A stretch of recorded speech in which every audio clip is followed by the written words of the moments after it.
2021년 3회 시험 5월 달에 본 생산 기출문제 이론 풀이 시작하겠습니다.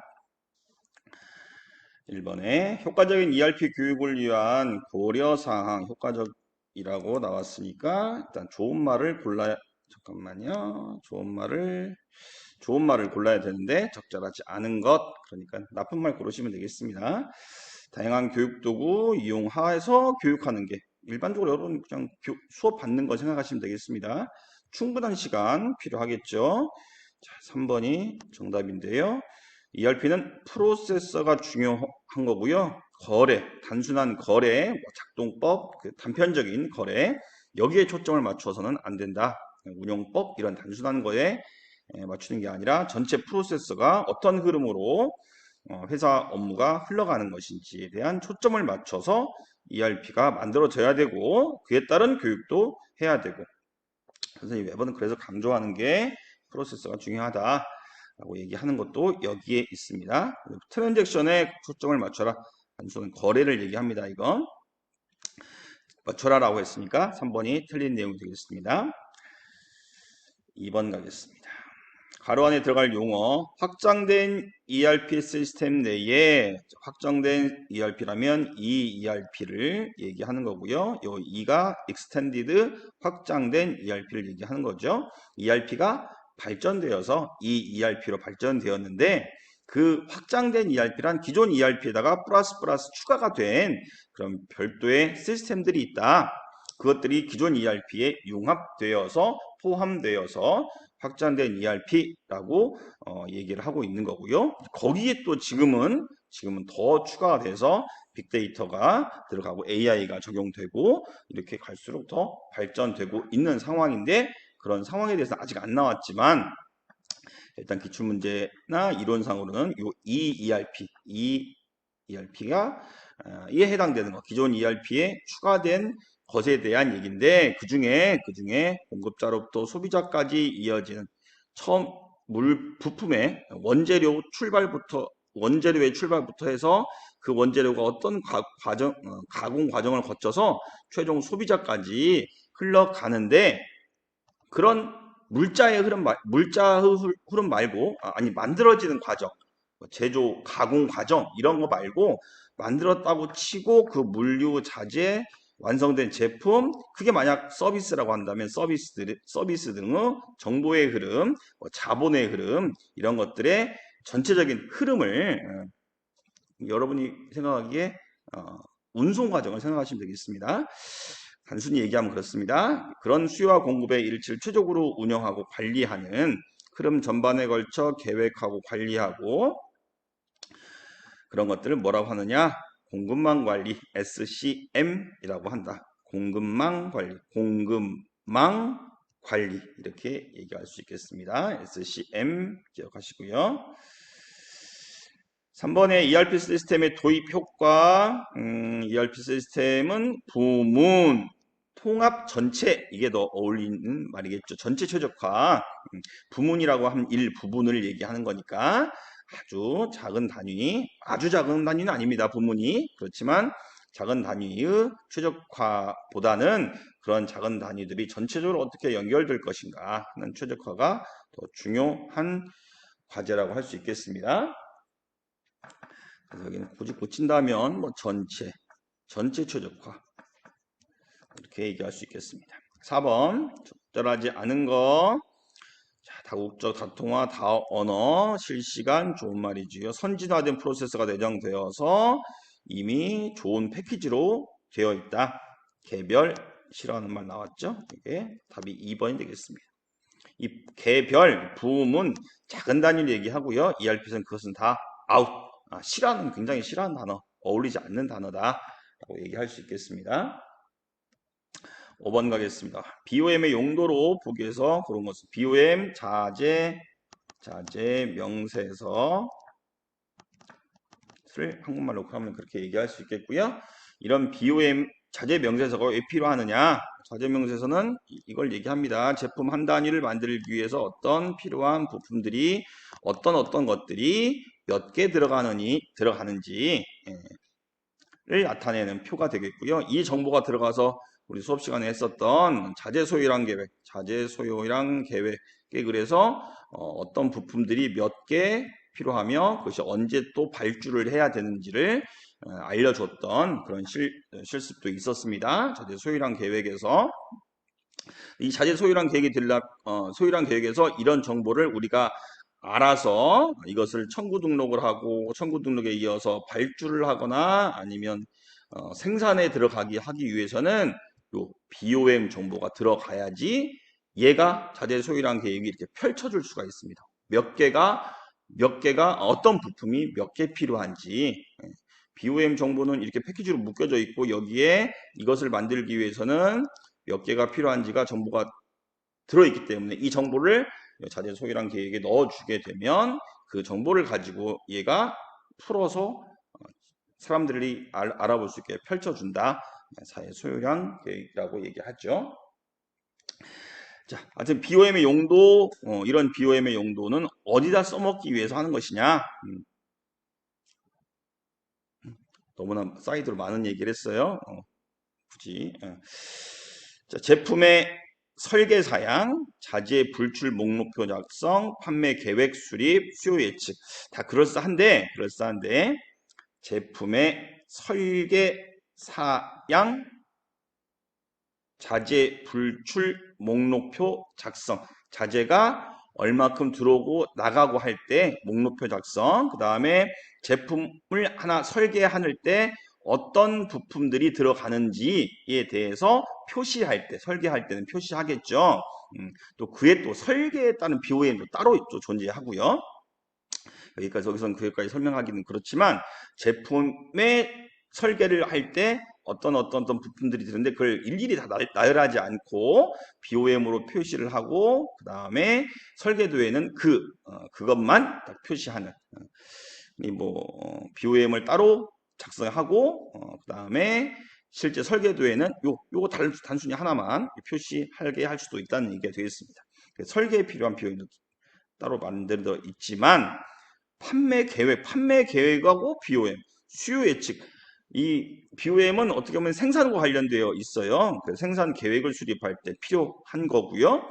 그래서 판매 계획 수립과 수요 예측에서는 이때는 굳이 한다면 시장 조사 이런 게 필요하겠죠. BOM하고 전혀 관계가 없다.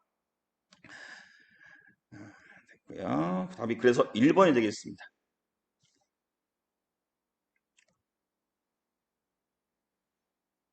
6번 가겠습니다. 수요 예측, 사람들이 얼마큼 필요할지를 예측하는 데 여러 가지 방법을 동원하죠. 수요 예측이 돼야지 그에 필요한 물건이 얼마큼 사람들이 필요할지 알면 그에 맞춰서 판매 계획도 수립하고 판매 계획이나 얼마큼 생산할지 생산 계획도 우리 회사가 수립할 수가 있습니다. 계획이 없이 주문을 받아버리면 판매가 안 되지 않습니까? 그래서 일정한 양에 대해서 예측을 해서 그 양에 대해서 만들거나 내가 구매해 오게 되죠. 판매 계획에 근거해서 구매를 미리 하게 됩니다. 다 유기적으로 이렇게 돌아가게 되어 있습니다. 그 중에 수요 예측을 하게 되는데 예측이기 때문에 어떤 기법들이 필요하고요. 그 기법들 중에 정량과 정성이 있습니다. 정성은 주관적인 판단인 거고요. 정량은 예측을 하는데 객관적인 근거, 자료를 근거로 해서 어떤 수치가 들어가서 그것으로 미래 수요를 예측하는 그런 기법인데 그 중에서 정성적, 주관적, 주관적이라는 표현이 여기 들어가 있습니다. 무엇이냐? 델파이다. 이건 전문가들의 의견을 수집해서 내가 수요 예측하는 그런 방법이 델파이고요. 그래서 주관적인 판단에 가장 시험이 많이 나오는 부분이 델파인 겁니다. 반대로 따지면 1번, 2번, 4번은 모두 정량적인 방법이다 하는 것도 중요한 포인트라고 할 수가 있겠습니다. 지수평활법, 평활상수 같은 게 우리 문제에도 나오죠. 자주 나오는 문제입니다. 회계분석법은 수요와 변수 간의 인과관계 이런 것들이 동원되는 그런 기법이죠. 7번 가겠습니다. 다음은 총괄생산계획의 어떤 전략에 해당하는 총괄생산계획 총괄적으로 어떤 생산 계획을 수립하는데 생산 계획 수립할 때 어떤 전략의 주안점에 따라서 생산을 많이 할 것인가 적게 할 것인가 뭐 이런 것들이 조정이 필요한 거죠. 네, 지금 이 박스에 들어있는 것은 고용 수준과 생산 설비를 고정시키고서 수요 변동에 따라서 조업 시간, 이게 키워드입니다. 조업 시간을 변동한다. 얼마나 사람들이 일하는지를 줄이거나 늘린다. 뭐에 따라서? 수요 변동에 따라서 사람들이 많이 필요하다 그러면 조업 시간을 늘리는 거고요. 그렇지 않다 그러면 조업 시간을 감소시키는데 이것들을 전략으로 구분한 것 중에 전략으로 구분한 건 하나, 둘, 셋, 네 가지가 있는데요. 그 중에 이런 조업 시간의 변동 가지고 가산하거나 감소시키는 것은 생산률 조정에 속한다. 8번 가겠습니다. 작업의 우선순위를 정할 때 어떤 작업을 할 때 무엇을 먼저 할 것이냐, 내가 여러 가지 일이 있는데 그 중에 요 놈을 먼저 할 것이냐 요 놈을 먼저 할 것이냐, 여러분이 국어, 영어, 수학 공부하는데 오늘은 무엇을 먼저 공부할까, 공부할 건 많이 있는데 우선순위를 정할 때 원칙이 뭐느냐, 최장, 요 말이 틀렸습니다. 가공을 공부라고 한다면 최장 학습 시간을 고려하지 않습니다.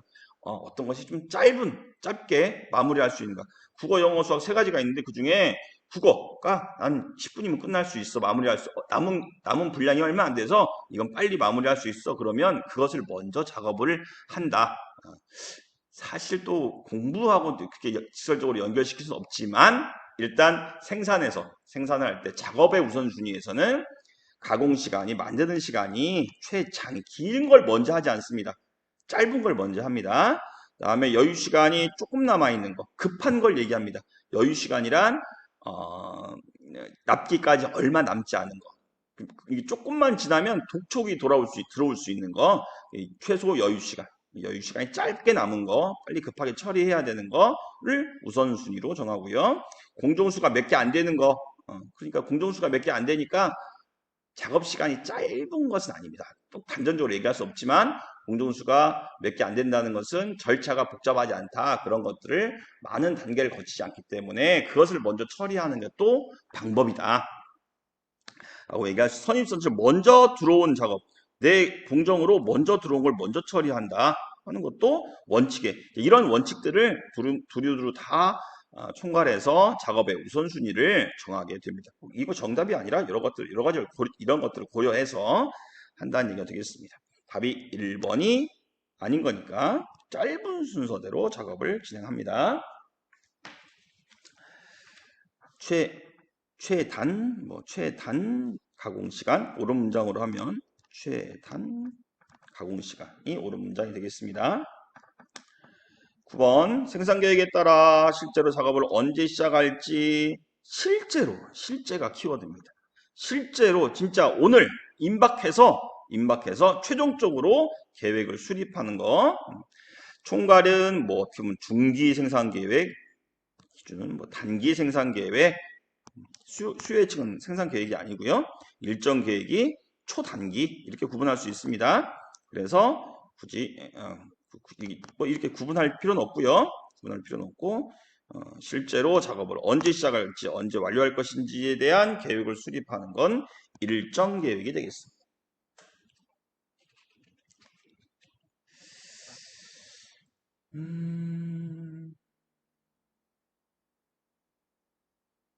자, 1번, 2번, 3번 살펴볼게요. 자, 생산 시스템의 능력을 전체적인 입장에서 파악하여 조정해가는 것은 바로 총괄 생산 계획이고요. 총괄 생산 계획을 수립한 뒤에 중기 계획을 수립한 뒤에 하는 것은 단기 계획이 되겠습니다. 수립 후에 구체적으로 각 제품의 생산 시기 수량, 총괄 생산보다는 구체적입니다. 그러나 일정 계획보다는 구체적이지 못합니다. 뭐가? 기준 생산 계획이. 그래서 2번은 기준 생산 계획이고요. 1번은 총괄 생산 계획이 되겠습니다. 3번에 일정 기간 동안 발생할 가능성이 모든 수요 예측이 되겠고요. 10번 계산 문제가 나왔습니다. 파트타임 3점 견적법에 의해 제조활동에 어떤 것을 만드는데 그 공정에서 얼마큼의 시간이 소요될 것이냐 하는 것들을 여러 가지 통계 자료를 가지고 내가 기대하는, 그래, 이 정도 시간이면 될 거야 라고 하는 기대 시간치를 가지고 설명을 해보도록 하겠습니다. 낙관 시간치는 최적으로 빨리 끝날 때, 그리고 정상 시간치는 일반적으로 8일이면 끝나. 일반적으로 그래, 정상으로. 아주 안 좋은 조건일 때, 가장 길게 시간이 소요됐을 때 15일. 이런 데이터를 내가 가지고 있습니다. 그런데 이번에 그 공정을 또 합니다. 그럴 때 이런 데이터를 근거로 해서 며칠 걸리면 끝날까라고 기대하는 기대 시간치를 구하는 공식은 요것이 되겠습니다. 3점 견적법에 의해서 기대 시간치를 구할 때, 이것은 기대 시간치는 낙관 7 더하기 정상 8, 정상, 그런데 가장 일반적으로 많이 나오는 작업 시간이기 때문에 그것을 비중을 더 많이 줍니다. 곱하기 4를 합니다. 이 4자는 정해진 숫자입니다. 플러스 비관 시간치 15시간. 이것을 6으로 나누랍니다. 왜? 선생님도 모릅니다. 공식이 그렇습니다. 요 6으로 나오는 게, 그렇게 되면 이제 계산기가 계산을 해야 되겠죠. 7 더하기 832 플러스 15 나누기 6분의 60, 6분의 아니구나, 60이 아니구나. 뭐죠? 39, 49, 54. 54가 되죠. 54 나누기 6 하니까 9가 되겠네요. 답이 9, 1 되겠습니다. 이번에는 이런 데이터를 근거로 9일 걸릴 거야 라고 기대할 수 있겠다. 11번 가겠습니다. 공정관리 중 일정 계획을 세 가지로 나눌 수 있다. 일정 계획을 통하여 진도 관리와 공정 작업 분배가 이루어지는 계획은, 일정 계획을 세울 때 대, 중, 소 이렇게 일정 계획이 구분됩니다. 이거 대일정 계획은 큰 바운드리가 되겠죠. 더보다 중은 좀 세부적인 거, 소는 더 세부적인 그런 공정 계획이라고 할 수 있겠는데요. 그 중에서 진도 관리와 작업 분배가 이루어지는 것은 바로 소일정 계획이다. 그대로 외우시면 되겠습니다.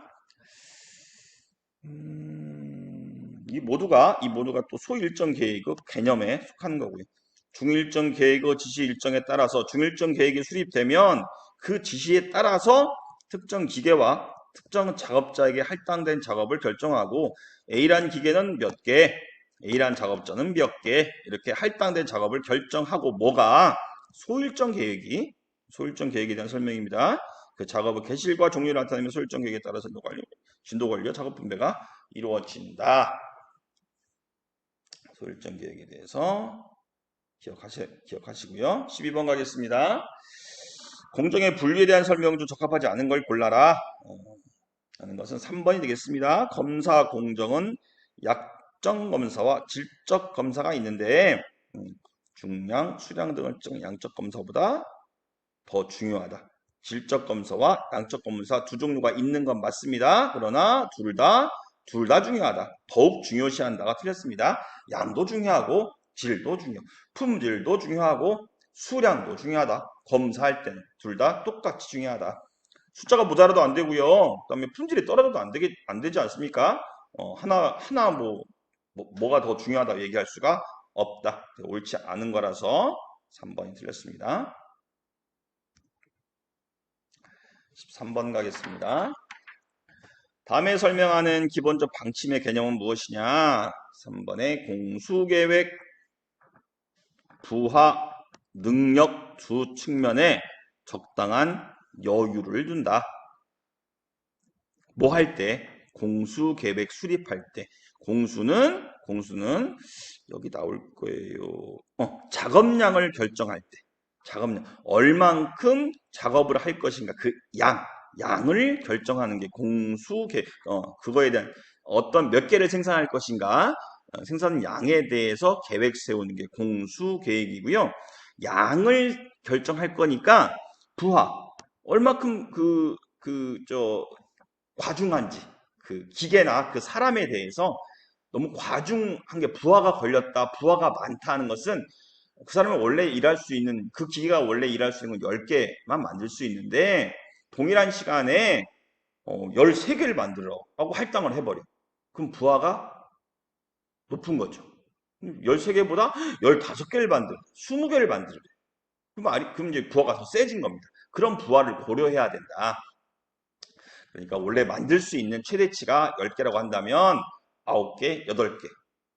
뭐 그런 능력을 고려해서 그 기계와 사람의 능력을 고려해서 그 부하와 능력 얼마큼 만들 수 있는지 너무나 무리하게 프레스 주는 거 이걸 부하라고 하고요. 그 사람이나 기계가 가질 수 있는 능력 몇 개 최대 생산할 수 있는 능력 이 두 측면에 적당한 여유를 줘야 된다. 적당한 것은 이제 그 상황에 따라 다른 거고요. 그 최대치가 10개를 만들어야 되는데 10개를 만들 수 있는 기계인데 여유를 적당하게 뭐 9개, 8개, 한 개나 2개가 여유가 있는 거죠. 여유를 둬야 되며 특정 공정에 부하가 과도하게 집중되지 않도록 뭐 A라는 기계가 이렇게 있는 공정이 있고요. B라는 기계가 있는 이런 공정이 있어요. A 공정에 너무나 많이 집중되게 해버리면 공정이 돌아가지가 않습니다. 그래서 과도하게 집중되지 않도록 분산시켜야 된다. 사람이나 기계가 유유 상태가 너무 놀지 않도록 알만한 작업량을 할당한다. 너무 놀아도 안 된다는 얘기입니다. 너무 부하가 이렇게 집중하게 되면 B는 놀게 됩니다. 그래서 뭐 이렇게 공수 계획을 세우면 안 된다는 거죠. 제일 중요한 것은 이제 부하가 과도하지 않게 공수 계획을 수립해야 된다.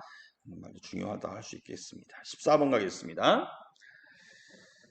공정관리의 어느 기능에 대하여 설명. 공정관리를 할 때 계획과 실행의 결과를 비교 분석하여 차이를 찾아내고 실제 계획한 거하고 실제 실행한 거 이걸 비교했어요. 그것은 감사 기능에 속한다. 처음에 계획 수립한 거와 최종 결과, 실행의 결과죠. 뭐가 잘못됐지? 그 차이를 찾아내고 그 원인이 무엇인지를 알아내는 거 감사 기능이라고 합니다. 14번 에로 공정에 관한 설명으로 옳지 않는 것을 고른 에로 공정 중에 문제가 애로사항이 많은 공정 병목공정, 병목현상이라고 합니다. 병목공정, 병목현상 이렇게 병의 목 부분이랑 같은 거죠. 병의 목 부분은 물이 이렇게 병에 안에 있는 물이 나올 때 이 안에는 여유가 있는데 이 목 부분이 좁아서 한꺼번에 콸콸콸 나오지 못하는 요 과정을 애로사항이 물이 나가는데 애로사항이 많은 거죠. 뭐 때문에? 병의 목 부분 때문에. 그래서 병목 공정을 애로공정이라고 하고요. 애로공정은 뭐냐? 생산 라인에서 작업 시간이 가장 긴 공정을 애로공정이라고 합니다. 이런 애로공정은 전체 라인의 생산 속도를 좌지우지하죠. 작업 시간이 가장 길기 때문에 이 공정 때문에 다른 공정이 놀게 되고요. 그것에 의해서 전체 제품이 완성되는데 시간이 길어질 수밖에 없게 되죠. 그래서 좌지우지 못한다가 틀렸습니다. 전체 공정의 흐름을 막고 있는 공정도 에러 공정이고요. 물의 흐름을 막고 있지 않습니까? 전체 공정의 흐름을 막고 있는 것도 에러 공정이라고 얘기합니다. 16번 가겠습니다. 칸반 시스템이라고 나오는데요. 자, 칸반 시스템 운영 규칙이 적절하지 않는 건 칸반 시스템은 생산을 할 때 어떤 카드 형식으로 공정의 흐름을 이어가는 다음 공정으로 어떤 이런 카드에다가 공정에 대한 내용을 기록해서 그 다음 공정에 대해 카드를 넘겨줍니다. 그럼 뭐 이런 시스템, 이 칸반이 이제 일본에서 카드를 얘기하는데, 일본에서 나온 건데, 어, 카드 형식을 얘기합니다. 그것을 일본말로 번역하면서 이렇게 칸반으로 바뀌게 됐다고 해요. 하여튼 간에 어떤 카드를 공정에, 그 다음 공정 사람한테 넘겨줌으로 인해서 그 카드에 의해서 기록된 내용을 가지고 그 다음 공정이 또 이뤄지고 또 이 카드가 또 다음 공정으로 넘어가고 그래서 그것에 의해서 작업이 진행되는 그런 시스템을 칸반이라고 하는데 그 칸반에 엄청나게 중요한 특징들을 가지고 있다. 이런 칸반 시스템에 적용되고 있을 때 공정의 운영은 불량품은 절대로 다음 공정으로 보내지 않습니다. 그냥 거기서 그냥 버린다. 불량품이 공정에서 발생했어요. 그러면 버리고 합격품만 다음 공정으로 넘긴다는 얘기입니다. 쓸데없이 가공 처리하지 않게 합니다. 최종적으로 제품이 완성된 다음에 검사하는 게 아니라 공정마다 불량품에 바로바로 해서 물건을 빼버리는 그런 시스템이 칸반 시스템이고요. 칸반은 미세 조정의 수단, 제품을 만드는 양의 미세 조정의 수단입니다. 칸반은 미세 조정의 수단으로 필요한 생산량은 칸반의 수를 변경하여 조절한다. 카드의 수를 변경해서 생산량을 조절해 가면서 물건을 공정으로 넘겨서 제품의 수를 완성되는 제품의 수를 조절해 간다는 얘기입니다. 그래서 큰 양은 아니지만 미세하게 양을 줄이고 늘릴 수 있다. 미세 조정의 수단이 바로 어떤 것으로 한다? 칸반으로 한다. 3번에 선행 공정은 후 공정이 인수해 간 양만큼만 생산한다. 선행 공장에서 다음 공정으로 가공이 완성된 것을 이렇게 후공정으로 가져갑니다. 근데 이것을 여기서는 후공정에서, 이게 후공정이고 후공정에서 선공정으로 와서 선공정에서 물건을 이렇게 가져간다라는 개념으로 생각하시면 되겠고요. 후공정에서 선공정에 있던 완성된 물품을 가져가는 수만큼만, 빠진 수만큼만 이 선공정에서 또 작업을 한다는 얘기입니다. 많은 얘기입니다. 선행 공정은 후공정이 물건을 가져간 만큼만 또 작업을 하고요. 또 가져간 만큼만 작업하고요. 더 이상 하지 않는다는 얘기입니다. 공정을 안정화하여 합리화한다. 그렇게 하다 보니까 안정화되고 합리화된다 라고 정리할 수 있겠습니다. 답은 2번이고요. 미세 조정의 수단이 맞습니다. 17번 가겠습니다. 계절적인 수요 변화. 미리 예상하여 생산하고 보관하는 것은 예상 재고가 되겠습니다. 정상적인, 아주 일반적인 재고를 얘기하는 건데 그것의 뜻을 이렇게 얘기하고 있습니다. 다음에 19번 자재소요 계획 MRP. 아까 선생님이 여기 설명했던 거네. 여기 어디냐? 어디 설명했지? 여기서 설명한 겁니다. 5번 BOM 설명할 때 이 오른쪽에서 설명했던 거죠. 거기에 BOM은 당연히 투입된 정보가 되겠습니다.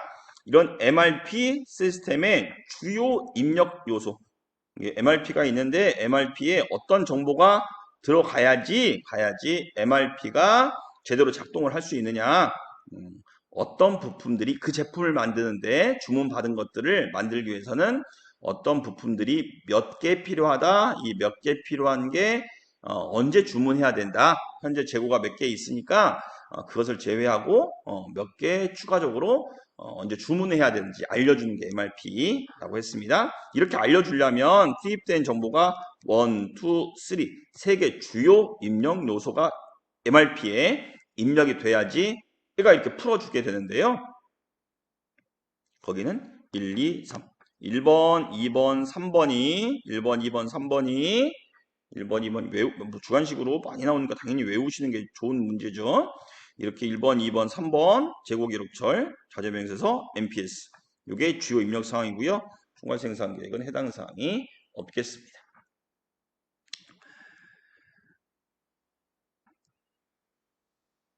자, 19번 RCCP를 입력할 때 필요한 자료로 옳은 건 무엇이냐? RCCP는 계량 능력 요구 계획. 계량 능력 요구 계획. 말이 어렵죠? 알고만 가십시오. 계략적으로 우리 그것을 그 제품을 그 주문을 그 생산량을 충족시키기 위해서는 어떤 능력이 요구되느냐, 어느 정도 생산 설비와 사람이 우리 회사에 있어야지 이게 가능한 일이냐 하는 것이 계략 능력 요구 계획입니다. 자, 이것을 입력할 때 필요한 자료로 계량 능력 요구 계획을 수립해서 어느 정도 능력이 필요한지를 알기 위해서는 어떤 입력 사항이 필요하냐? MPS다. MPS. 기준 생산 계획 여기 있죠. MPS. 요 데이터가 들어가야지 대략적으로 능력이 얼마큼 필요한지를 알 수 있게 된다.